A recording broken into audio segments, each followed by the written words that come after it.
Good evening traders. Investment with Arka চ্যানেলে আপনাদের সবাইকে স্বাগত জানাই। ফ্রেন্ডস, আপনারা জানেন নিশ্চয়ই যে ন্যাশনাল স্টক এক্সচেঞ্জের তরফ থেকে একটা নতুন অ্যানাউন্সমেন্ট হয়েছে যে 45টা নতুন স্টক ফিউচার অ্যান্ড অপশন সেগমেন্টে জয়েন করতে চলেছে। ঠিক আছে, এটার ডেটটা আপনারা দেখতেই পাচ্ছেন যে 29শে নভেম্বর থেকে এটা স্টার্ট হবে, মানে ডেবিউ হবে। তো এফএনও সেগমেন্টে 45টা স্টক জয়েন করতে চলেছে। তো 45টা স্টক কী কী দেখে নিই। এর মধ্যে বড় বড় স্টকসও আছে, যেমন হচ্ছে Adani energy solution, bank of India, Angel one, Zomato, yes bank. আপনার এখানে 45টা স্টকের যারা যারা লিস্ট হতে চলেছে, মানে এফএনও সেগমেন্টের জন্য, তাদের একটা তালিকা আমি এখানে বানিয়ে রেখেছি। আপনারা পারলে এটার আর স্ক্রিনশট রাখতে পারেন। এবার কথাটা হচ্ছে এই মানে এই বড় বড় যে নামগুলো, যেমন এই Jio finance, Adani energy, life insurance, এই বড় বড় নামগুলো এখানে ঢুকতে চলেছে। এই জবের থেকে অ্যানাউন্সমেন্টটা হয়েছে, জিও ফাইন্যান্স 6.5%-এর কাছাকাছি একটা আপার দিকে এর প্রাইসটাকে যেতে দেখেছি, 320 টাকার কাছাকাছি। তার সঙ্গে সঙ্গে জোম্যাটোও গেছে 5%-এর কাছে, 270-এর উপরে চলে গেছে। তো ব্যাপারটা হচ্ছে, এটা বিগ ডিল কি? অনেক আপনারা হয়তো কোশ্চেন করতেই পারেন যে এতে এত বিগ ডিল কি, what is the big deal behind ইট?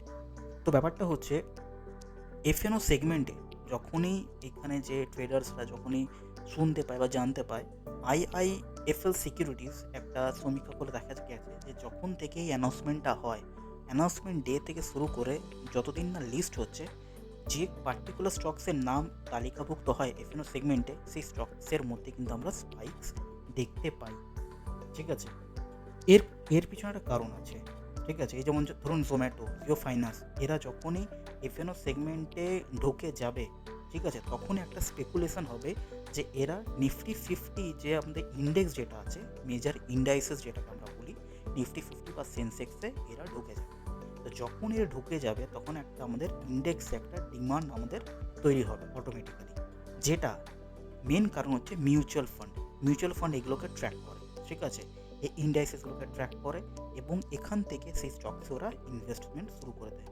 এটা আইআইএফএল যে রিসার্চ করেছে, 70% স্টক এখনও অবধি যা যা ওদের রিসার্চ হয়েছে, 70%-এর কাছাকাছি স্টকস কিন্তু উপরের দিকে আপসার্চ আমরা তাদের মধ্যে দেখতে পাই। ঠিক আছে, এবং তাদের মধ্যে এফএনও ডেপুট তো আছেই, তার সঙ্গে সঙ্গে যে লিকুইডিটি সেটা পর্যন্ত অনেকটা বেড়ে যায়।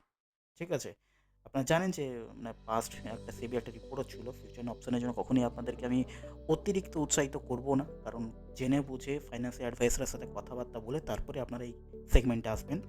কিন্তু যেহেতু আমার এটা যেহেতু দায়িত্বের মধ্যে পড়ে আপনাদেরকে জানানো এটা নিউজটা, সেই জন্য আপনারা পারলে এই 45 স্টকস আপনারা লিখে রাখবেন বা একটা স্ক্রিনশট রেখে রাখবেন। ওকে, তো আজকের মতো আপডেট হচ্ছে এটা।